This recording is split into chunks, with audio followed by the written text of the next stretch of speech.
आगे बढ़ता हूं। उत्तर प्रदेश के ऊर्जा मंत्री प्रद्युम्न सिंह तोमर अपने पिछले कार्यकाल में जहां लगातार सफाई करते हुए कई वीडियो में नजर आए थे, आज भी वो उसी अंदाज में ग्वालियर में नजर आए। दरअसल वो शहर के मोती महल कमिश्नर दफ्तर में पहुंचे थे, जहां उनको टॉयलेट गंदा नजर आया और फिर क्या था, मंत्री ने पानी की पाइप पकड़ी और झाड़ू लेकर खुद टॉयलेट को साफ करने के लिए उतर गए। ये तस्वीरें मंत्री प्रद्युम्न सिंह तोमर की हैं और ऐसा अंदाज उनका पिछले कार्यकाल में भी नजर आया। और ये तस्वीरें दरअसल वो सरकारी दफ्तर में पहुंचे थे, वहां पर टॉयलेट गंदी थी, लेकिन जो कि उनको नागवार गुजरा। नतीजा ये हुआ कि खुद मंत्री प्रद्युम्न सिंह तोमर ने सफाई शुरू कर दी। सुशील हमारे साथ जुड़ गए हैं और जानकारी के साथ। सुशील, प्रद्युम्न सिंह तोमर का ये अंदाज, ये तस्वीरें या ये तरीका नया नहीं है, पहले भी वो अक्सर साफ सफाई करते हुए नजर आए हैं, सफाई अभियान में जुटे हुए नजर आए हैं। संदेश एक बार फिर यहां पर देने की कोशिश की है मंत्री जी ने। बिल्कुल प्रशांत, कहीं ना कहीं जो पुराने अंदाज में मंत्री जी एक बार फिर नजर आए हैं और आज जैसे ही उनको बेजताल इलाके में मोती महल के पास जो संभागीय कमिश्नर कार्यालय है, वहां टॉयलेट गंदा होने की जानकारी मिली तो वो वहां पहुंचे अपने साथियों के साथ और सबसे पहले उन्होंने टॉयलेट को साफ किया। साफ करने के बाद जो वहां अमला मौजूद था उन लोगों को भी इस बात के लिए ताकीद किया कि यहाँ जो है साफ सफाई रखना चाहिए। कई लोगों का आना जाना रहता है, ऐसे में कोरोना के इस संक्रमण काल में साफ सफाई होना चाहिए। तो एक बार फिर मंत्री प्रद्युम्न सिंह तोमर ने इस तरह का संदेश दिया है टॉयलेट साफ करके।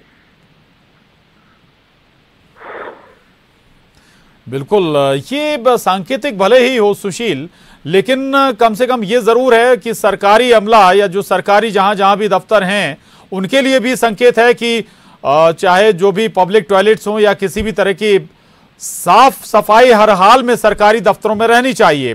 कुछ कहा भी यहाँ पर प्रद्युम्न सिंह तोमर ने इस दौरान सुशील? बिल्कुल प्रशांत, देखिए जिस तरह से कोरोना का संक्रमण लगातार फैल रहा है और सरकार और सभी एजेंसियां ये आह्वान कर रही है, अपील कर रही है लोगों से कि साफ सफाई रखी जाए, दूर की जाए। इससे अगर संभागीय कमिश्नर कार्यालय में टॉयलेट अगर गंदे नजर आते हैं तो कहीं ना कहीं उसका असर यहाँ आने वाले जो लोग हैं उन पर भी पड़ता है। इसके अलावा सेहत के लिहाज से भी ये खराब रहता है। यही वजह है कि प्रद्युम्न सिंह तोमर ने यहाँ टॉयलेट की साफ सफाई खुद की और खुद करने के बाद यहाँ जो मौजूद कर्मचारी थे उन लोगों को भी इस बात के लिए सलाह दी है कि यहाँ साफ सफाई होना चाहिए। कोरोना का संक्रमण चल रहा है, यही वजह है कि साफ सफाई नियमित तौर पर होना चाहिए। उन्हें शिकायत भी हुई थी कि यहाँ पर टॉयलेट गंदा है, तो उसी शिकायत के बाद वो पहुंचे थे और जब उन्होंने वहां देखा तो खुद ही साफ करके जो है इस तरह का संदेश दिया कि सरकारी अमला जो है उसको भी दुरुस्त रहना चाहिए इस तरह की गंदगी को लेकर। जी बिल्कुल बिल्कुल, जो सरकारी अमला है उसे हर हाल में दुरुस्त रहना चाहिए। जब खुद एक मंत्री गंदी टॉयलेट साफ कर सकता है तो कम से कम जो सरकारी दफ्तरों में पब्लिक टॉयलेट्स हैं उन्हें गंदा तो किसी भी सूरत में नहीं रखना होगा, नहीं रखना चाहिए।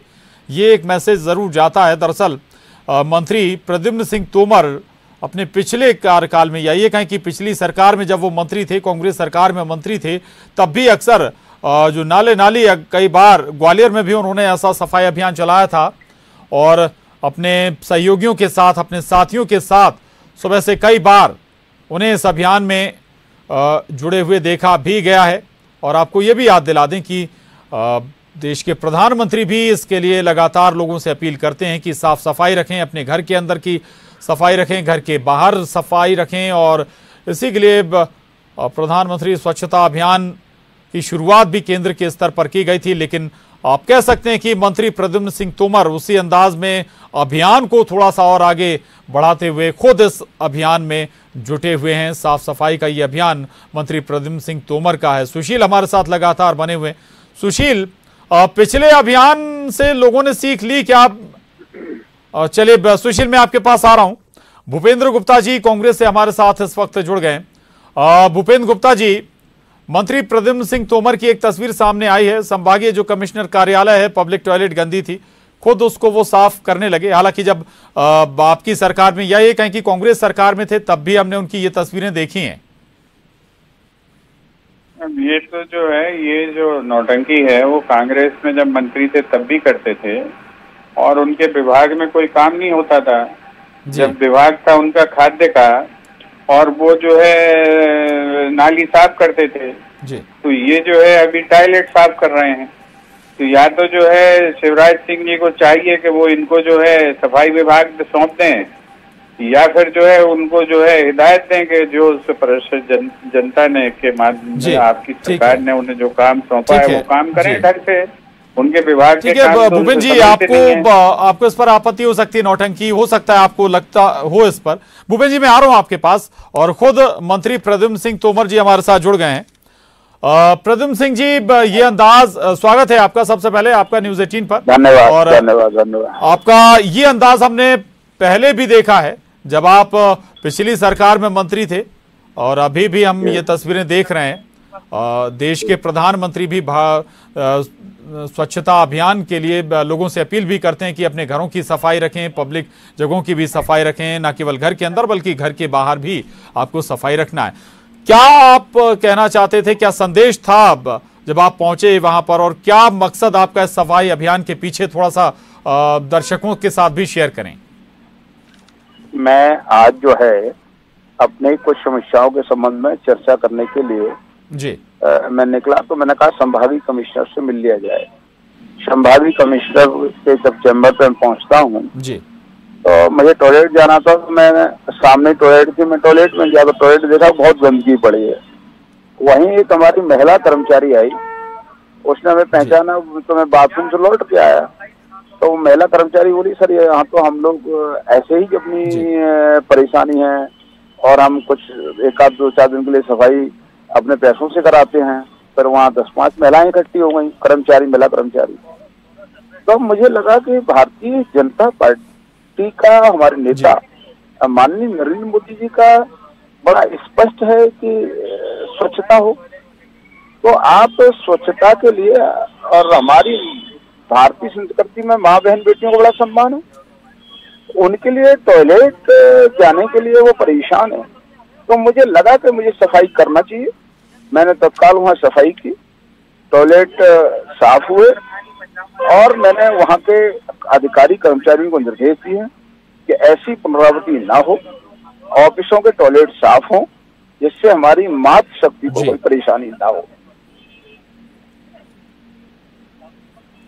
जी बिल्कुल, आपने पीएम के अभियान का भी जिक्र किया। देश भर में टॉयलेट, हर घर में टॉयलेट का अभियान भी केंद्र सरकार ने चलाया।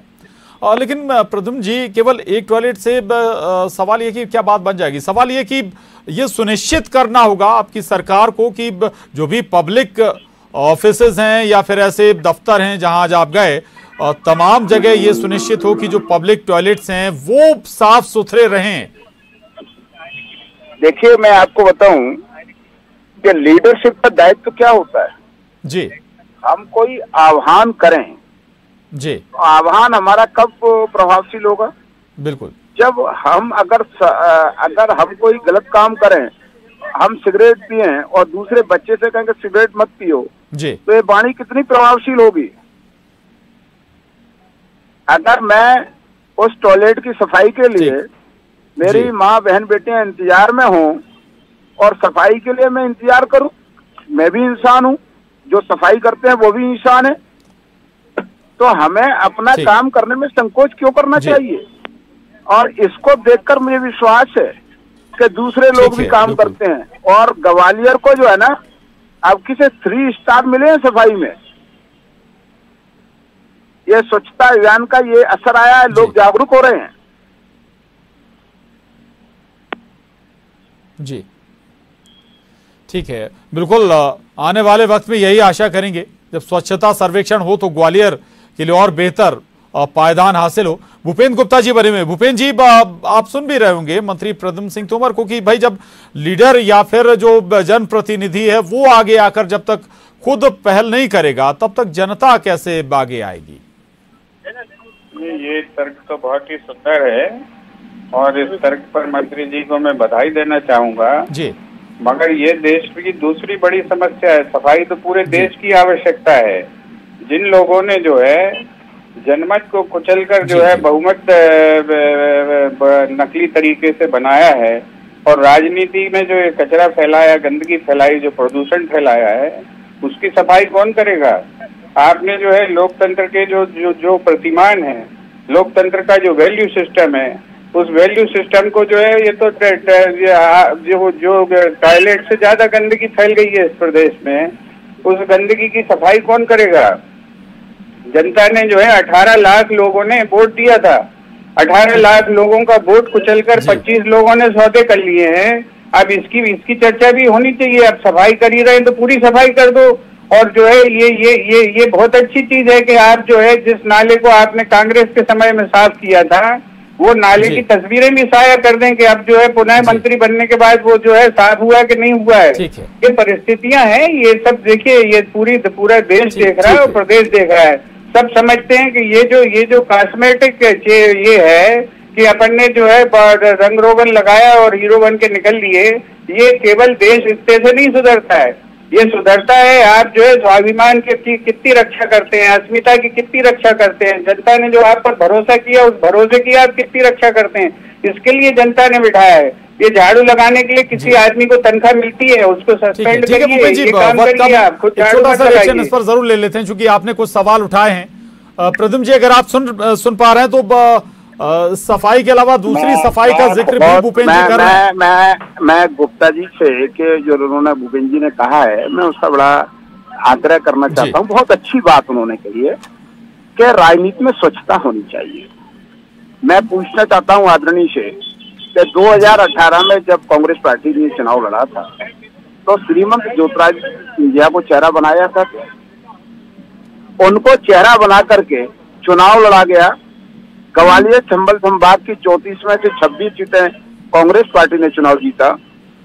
दिल्ली से फैसला होता है कि कमलनाथ जी मुख्यमंत्री होंगे, तो श्रीमंत सिंधिया जी ने उस फैसले को स्वीकार किया और स्वीकार करके काम करना प्रारंभ कर दिया।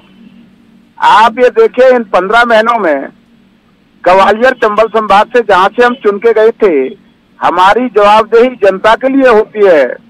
हम जब ये कहते हैं माननीय मुख्यमंत्री जी से, कैबिनेट में हम आवाज उठाते हैं कि ग्वालियर में भी बाईपास सर्जरी, इससे गरीबों को हार्ट अटैक की समस्या होती है और बाईपास सर्जरी के लिए 2 करोड़ रुपए चाहिए, वो नहीं मिलते हैं। छिंदवाड़ा को 1500 करोड़ रुपए मिलते हैं। तो मैं ये छिंदवाड़ा के विकास का विरोधी नहीं हूँ, पर मैं जिस जगह से चुन के आया हूँ उसकी जनता की आवाज उठाना मेरा कर्तव्य है कि नहीं। दूसरी बात, उन्होंने कहा हम श्रीमंत सिंधिया, ये रघुकुल रीत सदा चली आई, प्राण जाए पर वचन न जाई। कांग्रेस पार्टी ने एक वचन पत्र जारी किए थे, उन वचन जनता के लिए वचन पत्र जारी किए थे, तो उन वचन पत्रों को लागू करने का जिम्मेदारी किसकी थी? जब श्रीमंत ज्योतिरादित्य सिंधिया जी कहते हैं कि आपने 80 शिक्षकों को और जो वायदे किए हैं, वचन दिए हैं, उनको पूरा करो। बहुत महत्वपूर्ण बातें आपने भी की हैं, लेकिन ये तमाम जो सवालात हैं बाय इलेक्शन में जरूर आप लोगों के उठेंगे और जनता भी इन पर तय करेगी कि आखिर क्या सही है क्या गलत है। बहुत शुक्रिया प्रद्युम्न जी हमसे बात करने के लिए। भूपेंद्र जी आपका भी धन्यवाद। सुशील हमारे साथ बने हुए थे, सुशील आपका भी शुक्रिया। और यहां रुकेंगे एक छोटे से ब्रेक के लिए, जल्द लौटते हैं।